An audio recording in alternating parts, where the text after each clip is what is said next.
Dina at ang Prinsipe. Noong unang panahon, may isang dalaga na sa taglay nitong kagandahan nabibighani ang lahat ng nakakita sa kanya. Marami ang nakapagsabi na may taglay siyang liwanag na para bang isa siyang anghel. Naaamoy ng mga tao kahit sa malayo ang bango ng kanyang mga damit na parang nilabhan ito sa napakaraming rosas. Sinasabi ng lahat na nakakausap niya na siya ang pinakamagandang boses sa buong mundo. Siya si Dina.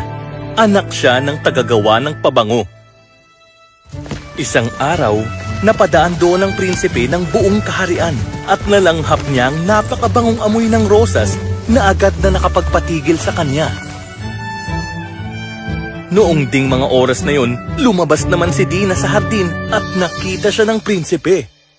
Napaibig siya dito sa unang sulyap pa lamang. Umuwi siyang walang ibang nasa isip kundi si Dina at wala ng iba pa. Mahal, anong nangyayari sa anak natin? Kailangan natin siyang kausapin. Kaya naman pinuntahan nila sa kwarto ang kanilang anak. Anak, ano bang nangyayari sa'yo? Nakikita naming hindi ka na aktibo dito sa palasyo. Hindi ka na rin nakikipagkaibigan. Ilang araw ka nang hindi kumakain, iho. May problema ka ba? Sabihin mo naman sa amin, anak.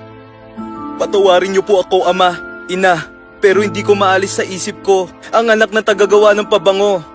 Hindi siya prinsesa, pero siya ang pinakamagandang babaeng nakita ko sa buong buhay ko. Mahal na mahal ko na po siyang talaga. Ano naman kung hindi siya prinsesa? Kung mahal mo siya, ipapatawag ko agad ang tagagawa ng pabango para humingi ng permisong magpakasal sa'yo. Talaga po? Salamat po, ama. Teka, sandali. Ano yun, mahal ko? Alam kong pwede tayong humanga sa kagandahan ng isang tao. Pero may mas importante pang bagay bukod dito. Kung sakali bang mawala ang kanyang kagandahan, mamahalin mo pa rin ba siya, anak?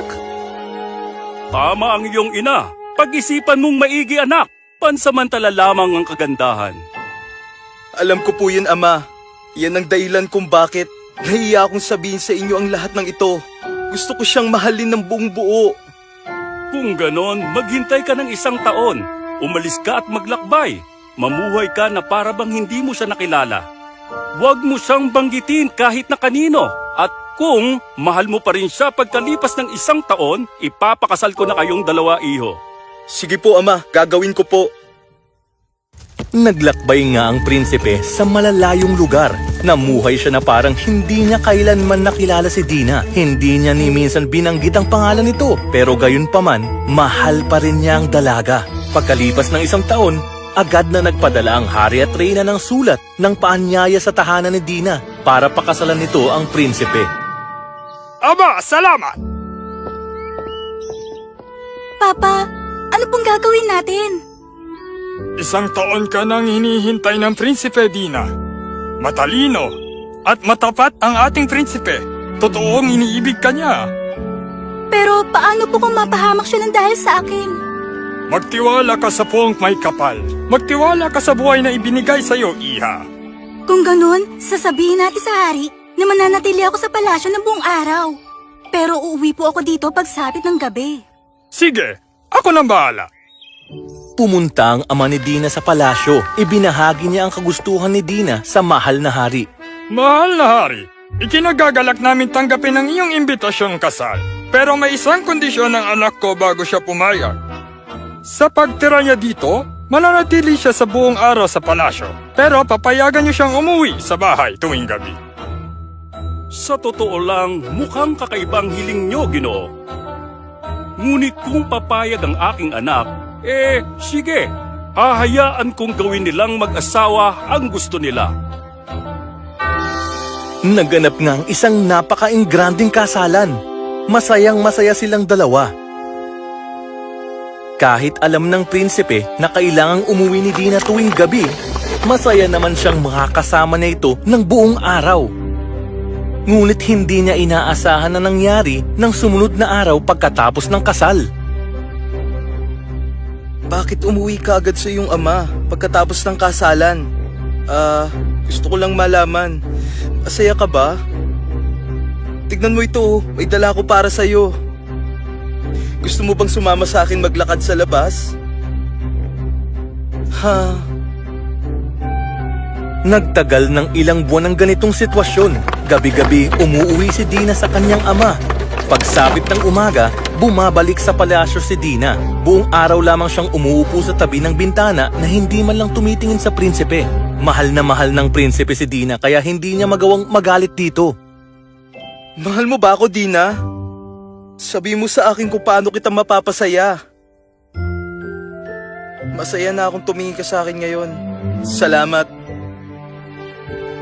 Totoong mahal ng prinsipe si Dina, ngunit nalulungkot siya tuwing naiisip niya na hindi niya ito mapasaya.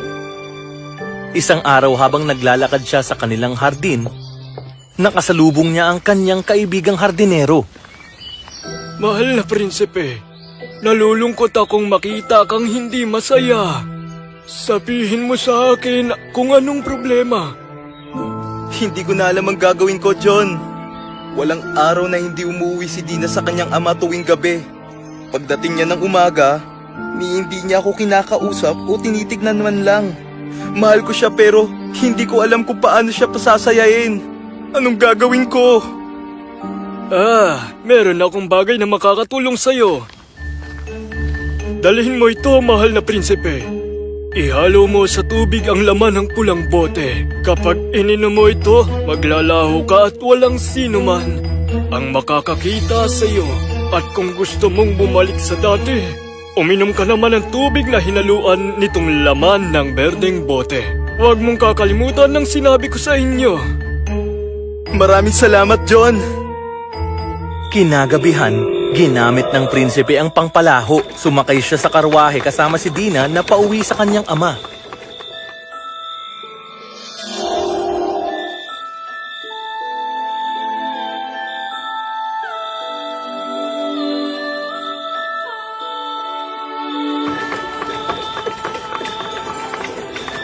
Kawawa ka naman.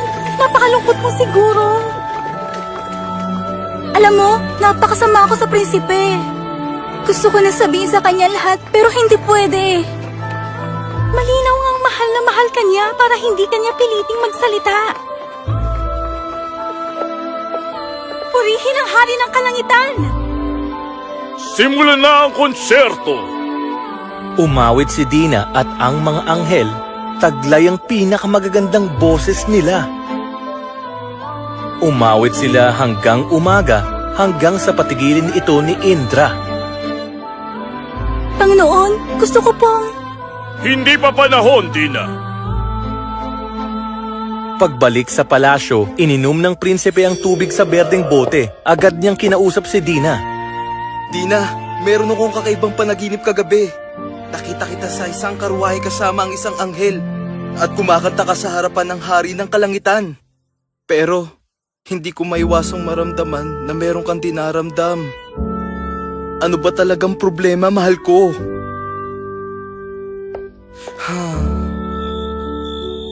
Nang gabi ding yun, muling nagpalaho ang prinsipe at sumama kay Dina pauwi sa kanyang ama.